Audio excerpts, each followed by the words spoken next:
Good evening, everybody. This is Colin Fahrenheit with Metal Talk TV. We're back today with a new episode talking to a legend amongst legends. Oh, come on. Let's go. This is Please stop, man. How are you, sir? I'm good. Stop with the legend shit, man. I ain't no fucking legend, man. Jimi Hendrix, Eddie Van Halen was a legend. You know? He was, but you know, you're in that. For me, in that. Thank you, but okay. I mean, let's. You don't have to do all that. Thanks. No, it's true. But I mean, there's ways so much I want to talk about, and hopefully we cover. But I guess first of all, we got to start with your new record. Thanks. Which is I Found the Sun Again, and it's coming out next month. I've been very, very lucky. I've heard it, and I think it's really an inspiring record. Thank you, man. I mean, you metal guys, I don't know, like, you know, I never felt, I mean, I'm a rocker, man. I always have been, but, you know, my band has confused people. You know, sometimes we'll fucking do something heavy or prog, and then all of a sudden we'll do a sappy ballad or something like that. You know? So it's like, you know, you lose half, says, oh, those guys don't rock, they suck. You know, and we've had to take that our whole career, you know, because we like different music. I can listen to fucking Slipknot and the Carpenters in the same day and not be weirded out by it, you know. But other people can't hang with that. They have a specific genre of music they love, and that's it, you know, and that's cool. But I just had, as a studio musician, you know, I had to be prepared for anything. So my ears had to tune into whatever we were doing, whether it's Barbra Streisand or Cheap Trick or fucking Miles Davis, you know. So, I mean, hold on a second. Let me lose this shit. It's a robo fucking call. I have a regular phone in my house because I runs the computer shit. So the only time this thing fucking rings is either for an interview or if a robocall's trying to sell me carpet or something like that. I remember. It's mad. I remember an old clip I saw. I can't remember what film it was, but it was Ray Charles talking about his recording, and he said, "For me, there's two music: good and music, bad music. That's it." And I always thought, you have to look at it. I mean, like, if you hear a great bluegrass picker, what are you going to say? You know, I mean, I'm enthralled by virtuosos in every kind of music, from classical to polka. You know, that guy can play. Yeah, I mean, you can, even if you don't like the music. I've been in restaurants where you hear these fucking balalaika players or something. You go, this guy's shredding. He's fucking unbelievable musician, you know. And you go, and these guys are making fucking $30 a night for their life. You know what I mean? Absolutely. You just go, the virtuosity of some like Romanian musicians and stuff. It's insane. It's amazing. But I was going to ask you about your new record, because you cut it all live. And first of all, that's something that you don't see anymore these days, and it's so refreshing. It's so refreshing. Thanks. Yeah, but I wanted to do something different. Everybody makes the same record now. They all sound alike. And the idea was to hire the right guys, and no rehearsals, no click tracks, no demos, no Pro Tools, no line it up and fix. I wanted to get a real performance. I wanted to see if I still had it in me.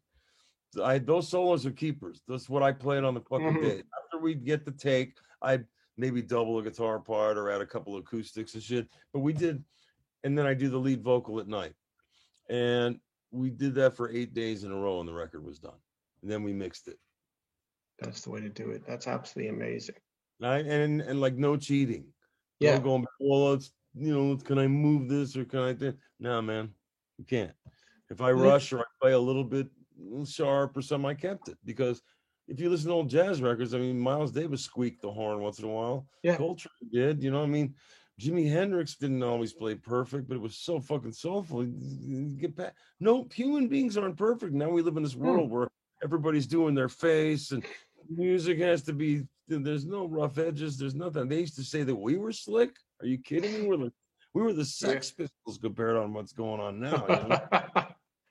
Well, now it's so bad. It's like, I was going to ask you actually later on, because, I mean, forget pop music and whatever's going on now. I don't even, you know, we can even just brush that away from not being music. But well, no, it is what it is. You know, it is background noise for multitasking. But it's like I was listening to especially some of the newer country guys and rock bands, and it's like they're using more auto-tune than I've ever heard in any disco record or whatever in the 80s. Well, you have to understand something. That's just the way people make records now. Put it on the grid, put it this, tune this. They have a special engineer who does nothing but tune everything. So if everything's perfectly in tune, then nothing's in tune. It's like out of phase. If It's like Keith Richards saying, you know, rock and roll is, or Ringo and these guys. The whole thing about what made rock and roll interesting in the first place was you had half the band playing straight eighth notes, and you had the other half playing jazz dotted, you know, dotted quarter eighth notes. Yeah. Play that together, and that was the rock and roll. And that was that sloppy, wonderful interplay that made those records swing. And now if everything's it kills it. It just kills like a rubber doll, man. You know what I mean? It's like, okay, maybe it sounds big and huge, but like, and then has some amazing shredding going over it or something like that, you know? Yeah. It's just different. Then people make records different now. I'm an old guy. They're going to go, oh, he's just an old bastard. Fuck him. He doesn't know how to do it. I had to learn, like, when I was 19 years old, I was playing with the big boys, and I had to bring it every fucking day. So that's how we made records. Here's the fucking chart. We're going to run it through, and then we're going to record. So it wasn't alien. All the guys that played on the record came from that same era. Yeah. And can do it. Yeah. So that's what I want to do, a record from the early 70s, but in 2020. Well, no cheating allowed. I'm so glad you did it, to be honest, because it sounds fantastic. For me, I wanted, you know, like, I'm not trying to fucking write a pop thing. Yeah, me and Cardi B are doing a duet together. You know what I mean? You know, it's just like it's just like getting caught wearing my grandmother's clothes. You know what I mean? It's like that ain't gonna work. You know? Yeah. It's like garlic and chocolate. You know? Oh, you put them together. That's the way. Well, I was gonna ask. You did. It's 5 originals and 3 covers. Yeah, the covers I picked first because I wanted to set the tone for the kind of music I wanted to write and the kind of playing that I wanted to guys. We're gonna go back and do it. That shit was all cut live. Those solos were live, man. Nobody's overdubbing and comping and fixing and tweaking and moving. It's the real deal. You know, there's so many things you can do you can make an album with your dog. You can. And you auto tune it. Walk a bark, and then you can tune the thing, and you could fucking write a song with a melody with a dog barking, perfectly in tune. So that says all you need to say. I'm sure that's going to win the Grammy next year. Put these motherfuckers in a room with a band. Can they fucking all play together and make it sound like music? All at the same time, make a performance? They figure it out live afterwards. They have to figure it out how to pull it off live afterwards. Kind of like we did on our first record that we overproduced. Like, how are we going to perform this shit live? We had to bring in ringers and take extra guys on the road to sing and play percussion and shit, you know. So, you know, we figured out a long time ago we paint ourselves into corners every time we make a record because we make these big produced records. Was that the first Toto record? Yeah. Damn. We carried on through our whole career. We just said, fuck it, that's what we do. And then we'd figure out a way to play it live or bring other players along, you know. Yeah. Well, I mean, I can't really pick a favorite, but listening to you do the Traffic song, that High Heel Boys, that was just incredible. That's one of my favorites on the record because it was everything that I wanted to capture. That was the point of doing the record. I used that song as a you know, sonic test. Yeah. How to make. These guys did it live, man. You know, they may have done overdubbed this and that, but I mean, it was basically live. And I wanted to capture that because those are the guys and musicians that I looked up to. If I can't do that, I'm not a real musician. Yeah. Even at 63 years old, doing it my whole life, they're still new. I wanted to put a new challenge in front of myself and go, well, I want to do this. This is kind of a vanity record. So, like, I mean, you know, I'm not expecting to sell millions of copies, you know, but people seem to like it because of the same reason. Like, I haven't heard a record like this in years. And the only reason why is because we actually really did it for real. And nobody does that. I think people can tell the difference, right? That's why it strikes your ear. It's like, this sounds genuine. Musicians can, but like the non-musician will go, well, I like this, but I don't know why. Yeah. Because they grew up listening to computerized music their whole life. Yeah. That's the way it is. My son produces records, and he makes some big, bombastic, fucking huge produced records. And like, you know, I go, yeah, man, I see where you get that from. Yeah.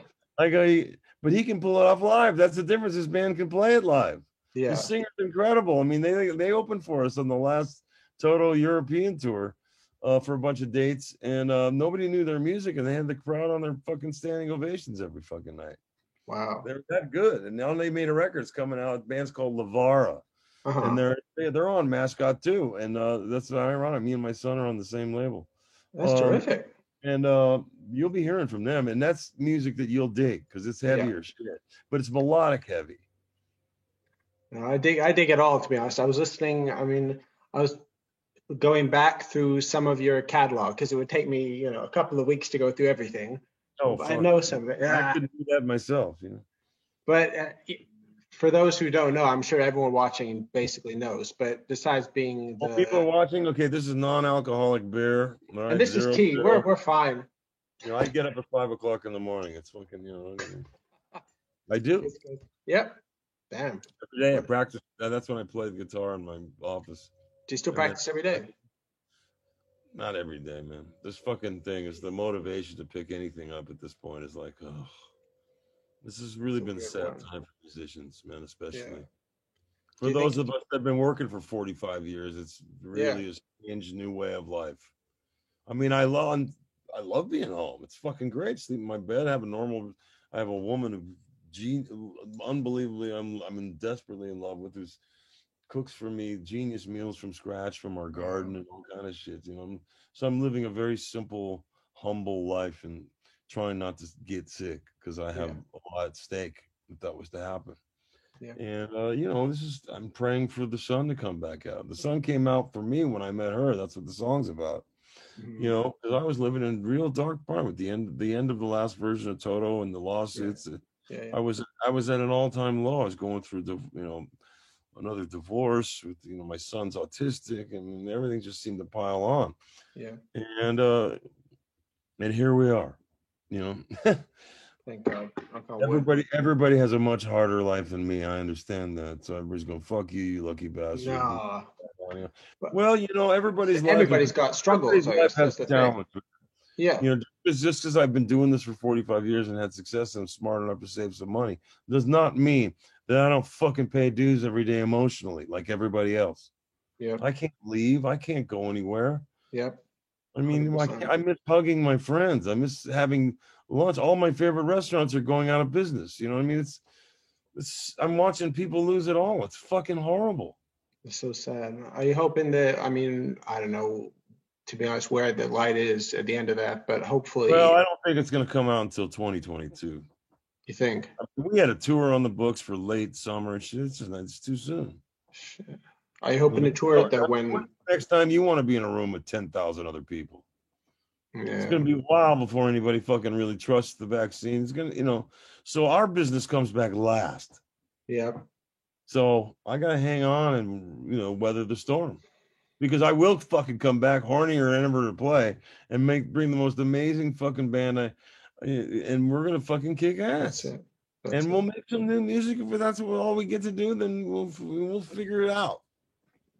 We'll figure it out. That's what we all have to do every time we wake up in these days. Well, it's a new day. How are we gonna get through this one? We'll figure it out. What horrible news do we get today? You know what I mean? Yeah, for sure. I turn on every TV. I read the morning news and I keep up with what's going on. The political shit is such a nightmare. It's unfathomable. At least we got a new guy. Thank God. Here's hoping. I got to be careful because now people, you fucking. Dude, I'm an independent. I've always voted either way, depending on who the man is. Yeah. I don't like. Sorry, I like the man.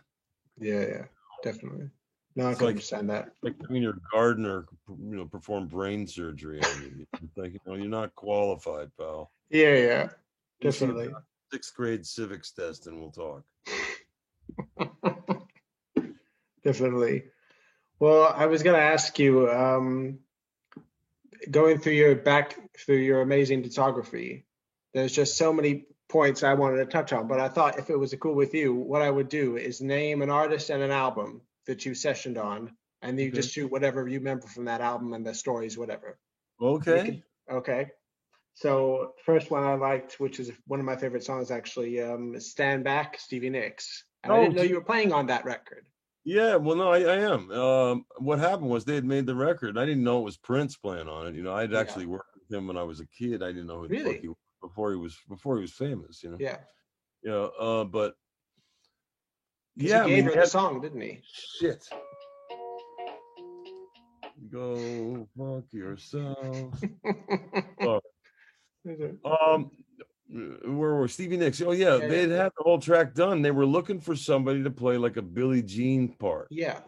So they actually hired David Williams, who played that part, rest his soul. Yeah. And they didn't like what he played. They got Dean Parks in to do something. And they didn't, and they were like, they're not quite there yet. So Jimmy calls. He goes, "Hey man, I'm looking for this thing. I think you can do this." And I go, "Well, okay, I'll come down and give it a go."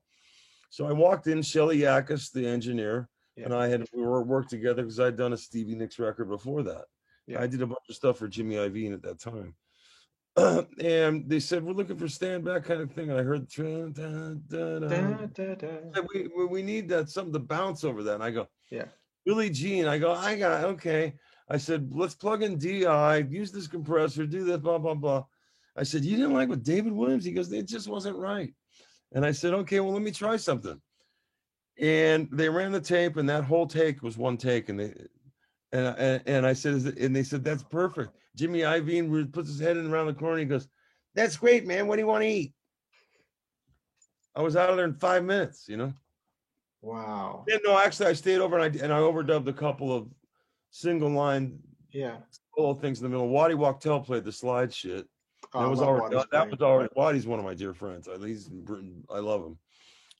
So I heard that and I said, well, let me do something against that, Yeah. So they dug what I did there. I was out of there in fucking a half hour. I didn't even get to eat. He still owes you a pizza. Yeah, there you go. I got the next one I was going to pick was mid 80s Eric Clapton, Forever Man. And again, I didn't know you were playing that funky rhythm behind that. Well, there's not funky rhythm really. That was the only session I was ever nervous on because fucking Eric. I talked my way onto that session because I heard Jeff was on. I'm like, I called up the contract. I knew that I'd worked with Teddy Templeman and Lenny Waronker a bunch of times, Yeah. I says, fucking Eric Clapton, one of my all-time heroes. I want to play. I'll play for free. I'll play rhythm. I'll sit in the corner. And I got a call back. So we called Eric and he said, yeah, have him come down. Yeah. And I saw him the first time I met him, I was like, how many years did I lift up the needle trying to learn the solo of Crossroads and shit like that when I was a kid? And he was so gracious and nice to me. And I kind of like, I don't know what to play. Fuck. We jammed around a little bit. He was very enamored with my Bradshaw rig because it was that era. Yeah, it was that era. So I said, well, where are you playing? And he started messing around and goes, wow, this is really, and he ended up buying one. And he just did his own thing with it. But I mean, and now, we neither want, Bob makes some incredible stuff. I mean, but I've gone back to a little bit more, just a couple pedals on the ground play. Yeah. It just became very expensive to haul this shit around. And sometimes on the road, it would get a little moody and not work right and shit. And made me nervous and stuff. And that's only just because you take the shit around on the back of a truck and there's all these. You're kicking it out. Yeah. Anything can happen. One little thing comes unplugged that fucking your whole thing goes fucked. Well, I mean, I was down in New Zealand and it all messed up on this. And there was nobody that could help me. So I had to plug straight into a fucking amp and play with on G3 with fucking Satriani and Vibe. Oh, great. Talk about flying without a net. And how then I put a couple pedals on the ground. I got overdrive, a little delay that I put in the loop, and that was it. And I did the whole tour like that. So I played, and I had to rise to the occasion because playing with Steve Vai and Joe Satriani, I mean, it doesn't get any better than those motherfuckers, and they're my dear friends, and I'm big fans of theirs. And I think they had me along for the laughs or something like that. No. But, I did Mexico and Australia with them, and it was a great honor to say that I was a G once. But everybody that's been a G is like, it's like being invited into the All-Star Super Bowl team or something. You know what I mean? It's like best. I was invited by Joe, and Vi wanted me to do it, and we're all dear friends. I mean, I seen Steve before it got serious. Vi and his wife came over for dinner. We hung out. He actually gave me this bracelet. Man. Good luck. Oh, when I saw the G's, when I saw them for a long time, Yeah. They're killer players. When I saw G3 in London, it was Satriani, Uli Roth, and Petrucci. Wow, that must have been interesting. It was great, and just this proggy shred. It just has some magic. I hope they do it again at some point. Well, he always pulls it out now and then. Yeah. I mean, I haven't talked to Joe recently, but we've been back and forth on texting a little bit. Yeah. The next one that I didn't, again, another one I didn't know from the mid 80s was that you and I think basically most of Toto was doing Joe Cocker's Civilized Man. The first half of the record is you guys. Yeah. I mean, Gary Katz produced it. Jeff was always working with Gary on Steely Dan and stuff. Yeah. And I got, and they called us to play, and it's Joe Cocker. Are you kidding me? One of the greatest of all. And Joe was lovely. He was very, very, very quiet. Was he all right? He was at the time, Yeah. Not with us anymore. So I guess he's, he's all right where he is. Yeah. Because I think that was when he got sober. It was a great honor to work with somebody that I admired so much, and he would sing live in the phones. He was singing live on the tracking date, so it was great. Wow, I would have loved to have seen him. I mean, that's such a great record too. Oh, thank you. My pleasure. And let me see. I mean, you did a great job. I was lucky to play on it. No, it was terrific. I mean, the one here's one that's got 2 points in between. They've got a decade in between. Alice Cooper, you did. But you caught Alice when he was at I think in not his creative best, was From the Inside, and then you caught him at 10 years later when he was an absolute comeback. That's a really good record. I disagree. I think that's a fucking great record. Is it? Okay. It was a real departure for him. David Foster produced it, so you have some of those elements in it that Alice wasn't writing stuff like that. Yeah, it was less straight ahead rock, and it infused that LA thing that we were doing at the time. I think I was 21 years old, and I wrote songs with him and Bernie Taupin and Foster for the record. I played on all the record with Dick Wagner and Johnston and stuff like that. So, I mean, it was a great thrill for me. It was one of the first big records I played on that was like I played a solo on the hit. There was one ballad off that record, and I wrote a couple cool tunes. It wasn't the biggest or most loved Alice Cooper record, but I mean, I was thrilled to play with somebody that wow, Alice fucking Cooper, this is cool. And he was the greatest guy. Turns out my girlfriend is best friends with his wife, and we've been back and forth about trying to get together. Oh, wow. But, it's impossible under COVID rules at this point. Yeah, hopefully. Well, and then you came back a decade later and did Hell is Living Without You. I just happened to be around. I think we were working in the same studio at the complex. So come on down here. Come on down. That's how I got on Roger Waters' record, That was the next one I was going to ask, actually. Amused to Death. Yeah, I mean, I met Pat Leonard in the hallway. We were working on Kingdom of Desire. Yeah. And they were working on Amused to Death in the back room. And the engineer was James Guthrie, who had worked with us on the past to present stuff. And it's like, Guthrie, I want to play this fucking record. And I told Pat Leonard, listen, you don't have to pay me. I just want to play. He goes, well, Jeff Beck's playing most of the guitars. I go, well, Jeff's an old pal and my hero. I go, if there's anything rhythm part or anything you're missing, I mean, I'll roll my shit down and plug in. Yeah. So they finally asked me. And I went down, I played on a couple of tunes and working with Roger, and it was magic. I mean, it was just, I was so honored. And then I get to hear the Jeff Beck shit before everybody else. I go, oh, fucking Jeff Beck. There's nobody like Jeff Beck. No one. I did dedicate, my new song Journey Through that Jeff Babco wrote for me, the instrumental on the record. Yeah. That's an homage to Jeff and all that. He's one of my all-time heroes and my favorite single note guitar player there is. Yeah, for sure. There was one that the last one that I wasn't really familiar with, and I haven't actually I've never found any info about, was you doing the Bee Gees comeback, one of their comeback records in the 90s, which was Still Waters. I worked with Albie Galutin, Yeah. How was that? Albie's a real fucking microscope guy. Yeah.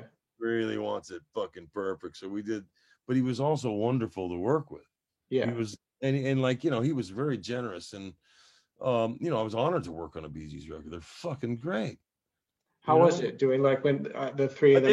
They weren't around at the time because they live in Florida. I was doing this in LA with Albie because I worked on a Diana Ross record with him. I worked on Odd Deal soundtrack with Schwarzenegger and shit.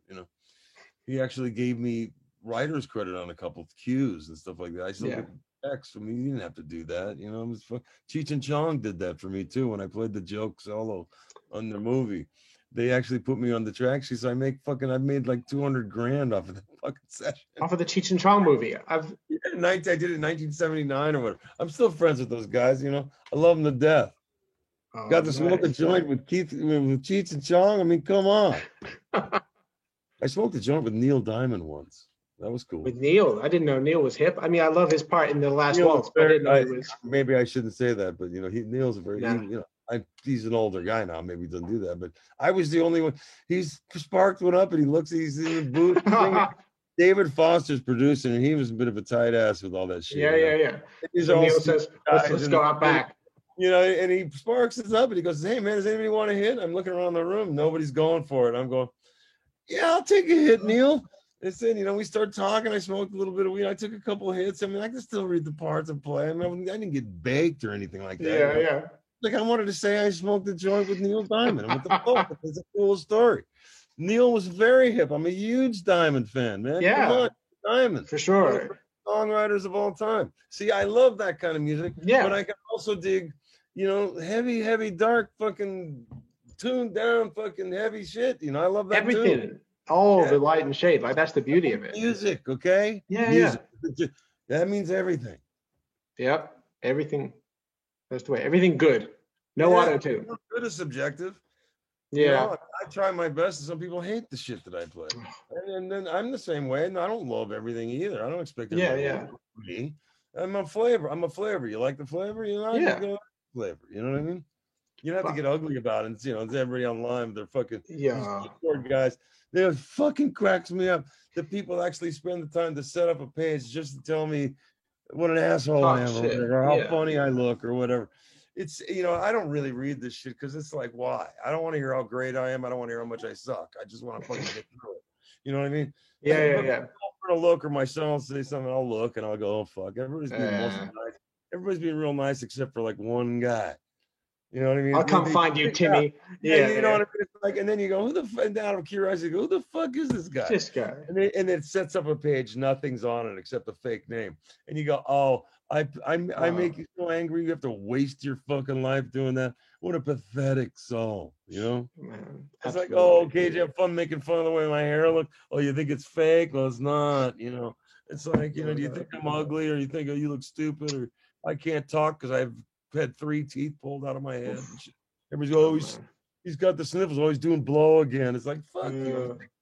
Who at 63 years old does blow? For God's sake, I haven't had a drink in 12 years. No, it wasn't. I was gonna say. I mean, you just said all those, like, before the keyboard warriors, there were the critics who didn't know their ass and their elbow. And we got the shit beat out of us from that from day one. So I'm used to it. You have to learn to laugh at it, otherwise you fucking kill yourself. Yeah. Do you think that was you guys? Everybody gets haters, man. The God.com people, like, how many dislikes? It's fucking hilarious, I mean, really? That's where God too? Yeah, exactly. That's where your empty soul goes, boy. I feel sorry for people like that. But do you think it was funny? The more popular Toto got in the 80s, the bigger and bigger, and the more Grammys and the more everything, you still had those people who, whatever magazine or company publication they were, that just didn't get the band. They didn't get the music. When we won the Grammys in 1983, record of the year, we'd already won. We were like going, are you fucking serious? Is this really happening, man? Is this a joke TV show or something? And at one point we'd run out of people to thank, and David thanked Robert Hilburn, who was the worst LA music critic, hated us more than anything, was writing pieces about the Grammys. Those guys better not fucking win, blah, blah, blah. Yeah. So David Page goes, I'd like to thank Robert Hilburn. And we got a huge laugh from the crowd. And he wrote another article. I can't believe that how dare they? You know what I mean? They faked me. It was like, we just laugh at it. We go, fuck it. What are we going to? Here we are winning album of the year. And we played on 50 of the albums that were up that year. Okay. I won for best R&B song for George Benson. Turn Your Love Around. I wrote with Jay Graydon and Bill Champion. Totally different kind of music. Between Jeff had played on the Nightfly, which was up against us. Which I thought that was the album to win. I mean, Jesus, that's a Desert Island favorite for me. Yeah. We didn't see this coming at all. We couldn't even believe we were nominated, let alone. Well, I wasn't even a member of NARAS. I couldn't even vote for myself. We were surprised at anybody, and then everybody really hated us. Yeah. Like, we didn't deserve. Well, the only reason why we won is because we know everybody in the business. It's like, oh, really, man? I couldn't even vote for myself. It's like nobody was more surprised than us. And then there was a backlash, and then our singer got busted. We had to change in the middle of the stream. So that's when we got Fergie and did Isolation. Yeah. Which was a great fit for a minute, but then we wore him out because Dave insisted on writing songs that were 3 keys too high for everybody and killed every singer we had. Yeah. Okay. I didn't know that's why he left. I thought that was like just musical chemistry, but I didn't know that was the key thing. There was a lot of, he just lost his voice because he was too much. Yeah. You know, I mean, we were all guilty of to some degree, but I mean, if I took a belt sander to my hands every day and said that I couldn't play guitar, I'd get fired too, you know? Yeah. It's like, stop doing that. You know what I mean? Yeah. Well, okay, I can't, you know? That's the way. Bobby and I are still close. I mean, poor guy's got dementia, you know? I mean, I text him, I talk to him on the phone, keep him lucid for a minute, then he goes off. I'm like, you know, I love you, buddy, you know? There's no bad blood between Bobby Kimball and me. That's the fucking media just runs with this shit. And they love a dirty laundry like Dan. I played on that one too. Yeah, the Don Henley, yeah. Yeah, so but I mean, they love the dirty laundry. They want to see people fight. They want to see successful people have problems or whatever. Yeah, you know what I mean? For sure. You know, I may have smarted off and said some shit a long time ago because when he was using the name and there was friction for a while. But come on, we grow up and let go of this shit. Bobby's voice was iconic. Yeah. And hopefully we'll be keeping in touch during the year with all of this other exciting It was incredible. I was listening. I don't know if I can pick a favorite song from that record, but Good For You might be one with your solo at the end. That was one we wrote together, man. That was like, you know, I was just jamming in the studio because Dave was late and I was playing. I played piano on that track. That's me playing piano. Really? I played piano on the track. They kept the fucking part. I overdubbed the guitars. Then David walked in the back door and saw there was a Jupiter 8 on the wall, and he started playing, you know, and that was just, roll the tape, let's do this. You know, I had to write the bridge on the spot. Fuck, I don't have a bridge, you know. Okay, but listen, I'll do, let's do this. I wrote the bridge of I Won't Hold You Back in the studio the day we were cutting it. Wow. I didn't have that. That was written on the date. I said, okay, I got it. And then David walked in, he goes, I'll play it. Yeah. I said, good, you should play this. You guys cut it, I'll overdub the guitars. And that's what happened. How long would it, on average, take you guys, for example, like something from Toto 4 or like that era, like to cut a track and cut a record? Rosanna was take 2. We never heard the song. Wow. That was take 2. That's how we did the whole record. Who's got a song today? That's how we did our first record. Well, you can't get better than Hold the Line anyway. I mean, you still listen to that track. Shit, Dave's got a new song. Let's do it. Did you ever throw stuff back, or was it just coming so fast that? No, there was some stuff we chucked out. Some of it we revived, brought back to life. Yeah. On the box set, you know, we were able to insert a new chorus and still use Jeff's bass part and maybe change Mike's bass note on something like that on a Melodyne, so we could keep the original tracks from 1981. Yeah. And we were doing it in, you know, a few years back when we did the box set, like 3 or 4 years ago. Yeah. So it was like I was playing with my 20-something-year-old self. And we tried to, you know, hearing Jeff's count offs. I mean, it was sad, bittersweet, you know, it was great and heartbreaking at the same time, you know. For sure. 2 of the guys in the band aren't with us anymore, you know. Yeah, God bless them. Well, I mean, is Toto ever gonna tour again? Because Joe and I have a new version of it, you know. And we have you know, we did a live stream, which was you know, everybody wants to see it again. Yeah. We've probably been offered a DVD deal for it, you know, just as is, raw as it is, you know. That's the way. Sounds really good, but you know, the lights and we're, you know, how do you fucking play in front of no people? It was really weird, you know. Yeah. At the end of the song, like, you know, our family wearing the mask and shit, like this. And Page standing in the middle like this, going, after he'd rehearsed the band for 10 days with me, you know, like he was like back to club days. And then he got up and played on the last few songs. So yeah. A little bit of history there, you know. So people will get to see that. It was, you know, Joe mixed it, and actually Ken Freeman and Joe. Yeah. So anyway, that's, you know, I'm just trying to keep my head up, man. Yeah, for sure. There's only one. I'm gonna have to cut this short. I got another one coming in. Oh, no worries. I mean, I got only one 80s guy to name. One, if you can do it in one sentence. Yeah. What's your abiding memory of Michael Jackson? Great. Abiding memory. No, he was first time he called me, I kept hanging up on him because I didn't believe it was him. Yeah. That's in my book and all that shit. But no, Michael was great. He was really nice. He used to come and hide at David Page's house. Really? Just show up. Hiding from the press. He liked us. Oh, okay. What? Hiding for the paparazzi, or just like he found us, you know. We worked on all Thriller and shit like that. He was a fan of the band, and hey Luke, you know, it's like, you know, we were not best friends or anything like that, but you know, we spent time together, and he was always great. He was not really nice man, real pro. I got no weird Michael Jackson stories. No, for sure. No, I certainly didn't do anything. I mean, he was always a pro and really on his game and really knew what you want. And if you started dancing a certain way, you knew you were in the pocket. You had it. It was fun to see like this guy 2 feet from me, you know what I mean? Yeah, for sure. Him and Quincy Jones in the fucking room, you know, I'm not fucking playing for him. You know, it's like, you know, and we came up with this part, and we came up with this part. I came up with the part for Human Nature. There was nothing there.